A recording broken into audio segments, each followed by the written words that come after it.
Hey everyone, तो चलिए आज मैं आप लोग को बताती हूँ कि झारखंड में इन सब्जियों को ठंडी के दिनों में कैसे झटपट से बना के लोग खाते हैं। तो चलिए पहले हमने कढ़ाई को चढ़ा, कढ़ाई चढ़ाने के बाद उसमें हमने सीम को डाल दिया। सीम डालने के बाद उसमें नमक डाला, नमक और हल्दी को डाल के उसमें थोड़ी सी क्वांटिटी में पानी डाल के उसे अच्छे से मिला के उसे ढक दिया कम फ्लेम करके।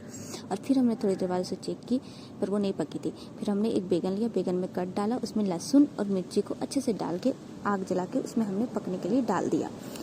और फिर हमने धनिया को भी चुन के अच्छे से रख लिया। फिर हमने एक बार बीच में जाके चेक किया कि हमारी सीम पकी है या नहीं पकी। तो हमने चेक किया तो वो पक चुकी थी, तो हमने प्लेट में निकाल के उसे रख लिया। फिर हमने बैगन को भी पलट लिया। फिर हमने कढ़ाई को चढ़ा के उसमें हमने सरसों का तेल डाला और फ़ौरन में मिर्ची और जीरा डाला। फिर हमने मसाले को डाला, मसाले डाल के मसाले में हमने डाला था सरसों, लहसुन और मिर्ची और जीरा, और उसी में हमने जो सीम निकाला तो वो डाल दिया। फिर हमने टमाटर और बैगन को निकाल के उसे अच्छे से धो लिया।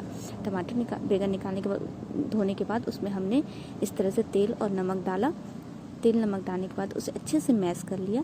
फिर कुछ अच्छे से मैश हो जाने के बाद कुछ इस तरह से वो दिखेगी। फिर हमने धनिया की चटनी बनाई।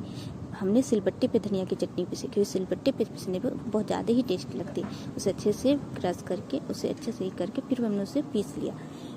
पीसने के बाद उसमें हमने नमक और तेल को मिलाया।